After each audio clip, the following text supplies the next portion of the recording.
Elizabeth was sitting by herself the next morning and writing to Jane while Mrs. Collins and Maria were gone on business into the village, when she was startled by a ring at the door, the certain signal of a visitor.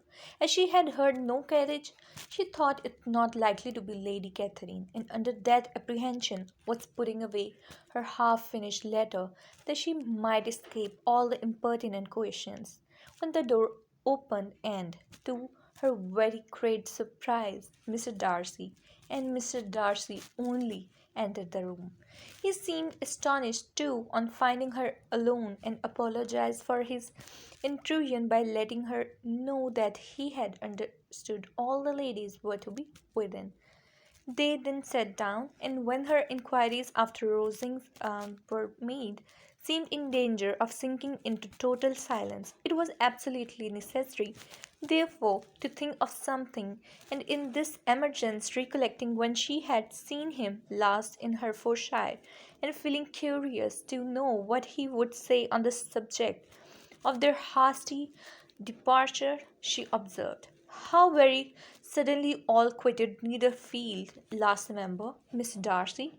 It must have been a most agreeable surprise to Mr. Bingley to see you all after him so soon, for, if I recollect right, he went but the day before. He and his sisters were well, I hope, when you left London?"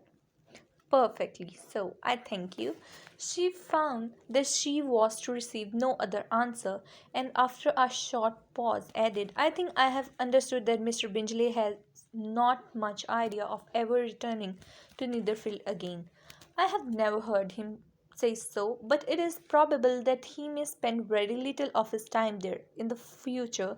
He has many friends, and is at a time of life when friends and engagements are continually increasing.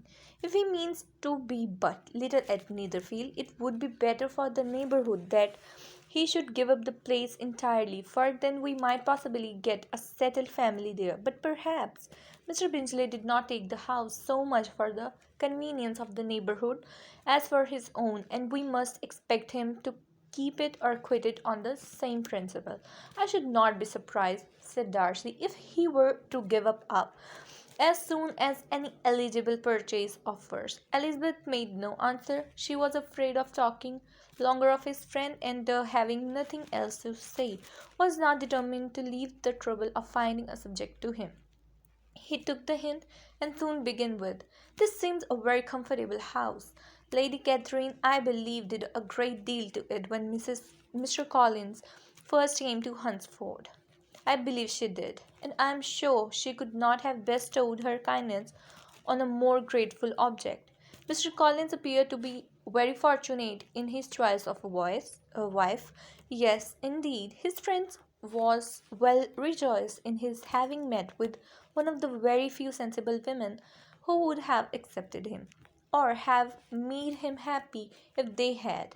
My friend has an excellent understanding, though I am not certain that consider her marrying Mr. Collins as the wisest thing she ever did.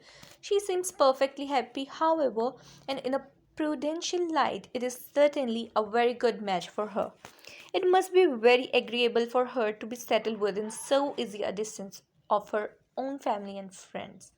"An easy distance, do you call it? It is nearly 50 miles. And what is 50 miles of good road? Little more than half a day's journey. Yes, I call it a very easy distance." "I should never have considered the distance as one of the advantages of the match," cried Elizabeth. "I should never have said Mrs. Collins was settled near her family. It is a proof of your own attachment to Hertfordshire. Anything beyond the very neighbourhood of Longbourn, I suppose, would appear far."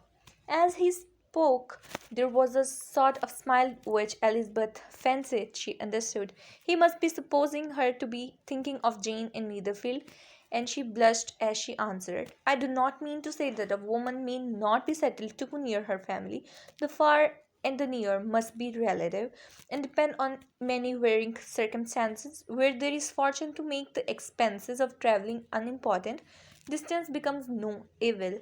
But that is not the case here. Mr. and Mrs. Collins have a comfortable income, but not such a one as will allow of frequent journeys, and I am persuaded my friend would not call herself near her family under less than half the present distance. Mr. Darcy drew his chair a little towards her and said, "You cannot have a right to such very strong local attachment. You cannot have been always in Longbourn." Elizabeth looked surprised. The gentleman experienced some change of feeling. He drew back his chair, took a newspaper from the table, and glancing over it, said in a colder voice, "Are you pleased with Kent?" A short dialogue on the subject of the country ensued, on either side calm and concise, and soon put an end to by the entrance of Charlotte and her sister, just returned from her walk. The Titi surprised them. Mr. Darcy related the mistake which had occasioned his intruding on Miss Bennet, and after sitting a few minutes longer without saying much to anybody, went away. "What can be the meaning of this?" said Charlotte as soon as he was gone. "My dear Eliza, he must be in love with you, or he would never had called us in this familiar way.